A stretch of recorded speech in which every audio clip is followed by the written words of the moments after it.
Sleepless nights, fear and uncertainty, words that best describe the aftermath effect of Saturday's gas explosion at Atomic Junction on Caroline Isiedu Ochre, a resident of Firestone. Now, she lives at Firestone. She lives there, and when the explosion started, she was home with her 2 children and parents. With her son at her back and a limping aged mother, she narrates to Joy News' Faustina Safo how they narrowly escaped death. We're all in the living room with the kids. I mean, my son, my daughter. My son is 7 years old, my daughter 9 years old. I mean, they were having fun. They were just up to their usual antiques. We were listening to the news. And I had a phone call. So in the midst of the noise, I decided to go and sit in the bedroom and listen to the call. And it was a normal phone call. I was happily chatting and laughing. Then suddenly, I thought I could hear noise, commotion. Initially, I thought it was from the other side of the caller. So I almost asked what was going on. Then I realized the sound was closer to me. In my mind, I thought, oh, it's another accident again, because we're used to having cars knocking people down on a particular stretch.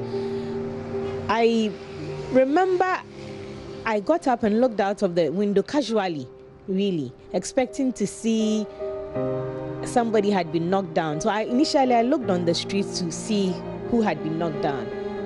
Then I noticed that people were running from the Atomic Street. From my bedroom window, I can see a bit of barriers. So I saw people running from there. Then I heard somebody shouting, so immediately I panicked.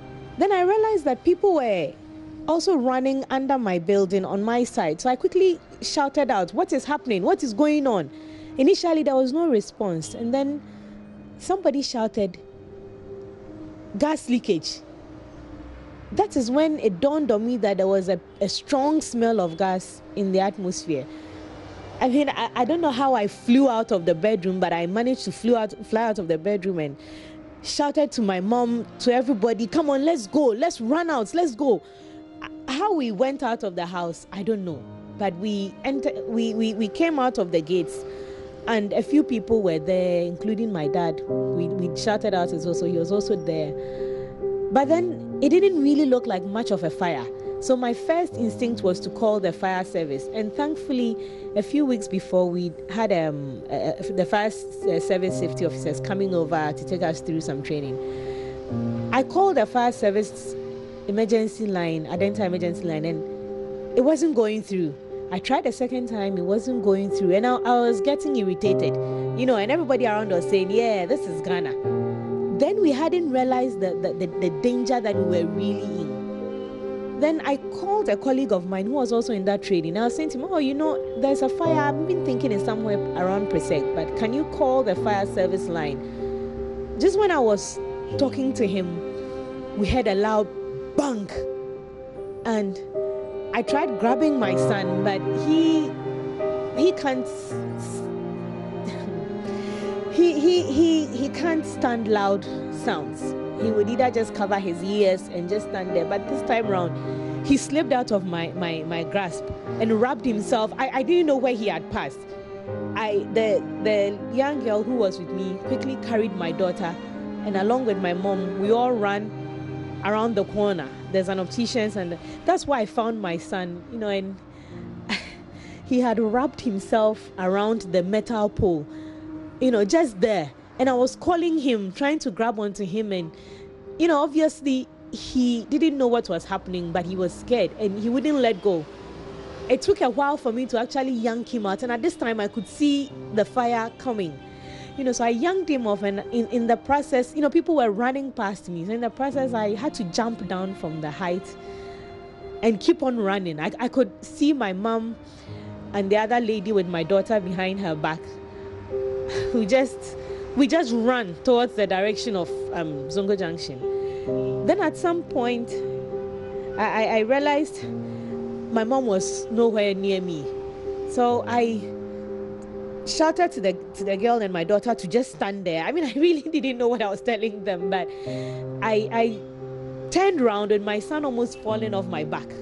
So I kind of grabbed hold of him, realized my mom was on the floor, and I haven't forgotten what I saw until today. I mean, she was just being trampled upon. I clearly remember seeing a foot in her face. Somehow she got up. We just kept on running, and then the second blast just came. And I remember when I was picking her up, you could see the fireball. We could feel the heat. I mean, it was like, I don't know, we could just feel the heat. So I don't know how we got up. We kept on running. I had to hold on to her. We kept on running. I remember my son was shaking so much that my body was literally shaking as well. It's not something that one can easily forget, especially, seeing that your children need your help and you can't do anything to help them. And some way, somehow, we managed to get back home. And it was crazy. I mean, the whole place was dark. I remember the ASN building next to my building, their glass had exploded. So we literally stepped on some of the broken glass before we realized that, it was actually glass that we were stepping on. And my kids won't leave me. They were just holding on to me. It's as if, and not just them. I think it's something that we all haven't gotten over.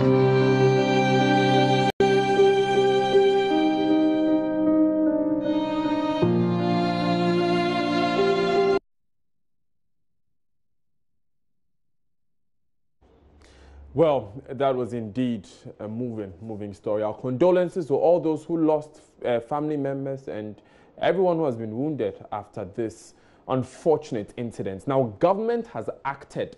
That's right. There was a cabinet meeting on Thursday, and afterwards, Information Minister Mustafa Abdul Hamid released a statement that listed 9 interim measures that will be taken by government within 1 year. Now, at the end of this 1 year, there will be a new redistribution of LPG policy a model that will be implemented. This model will simply state that LPG cylinders will be bottled outside congested areas, so away from public areas like Madina-Atomic junction, and then they will be taken to retail outlets for switchover by consumers. So let's see the details of these decisions that were taken by government.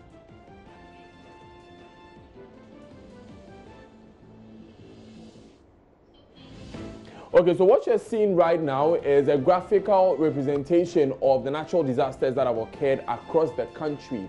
It begins with the northern region.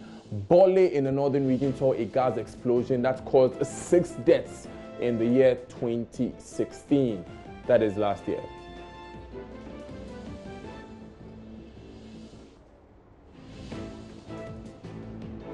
Koforidua in the eastern region also saw 1 death as a result of a gas explosion. That was in the year 2012.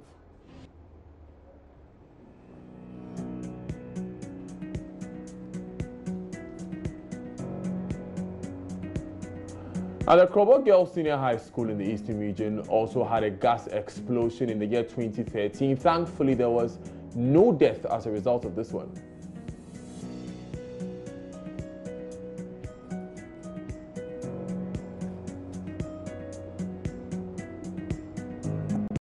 To the Central Region now, where 2 people died in the year 2015 in Kaswa as a result of a gas explosion.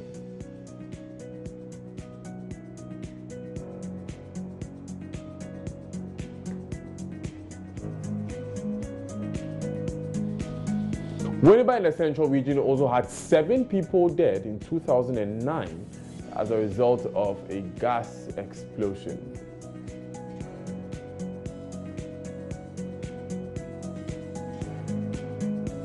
Asokwa in the Ashanti region, as far back as 2007, had 3 people dead from a gas explosion.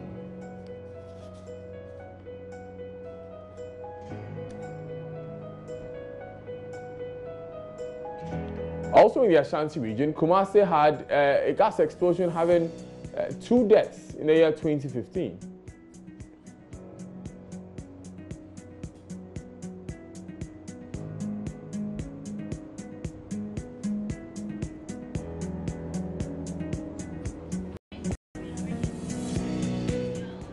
Now, reports suggest that 250 people have died from occurrences such as this between 2007 and 2017.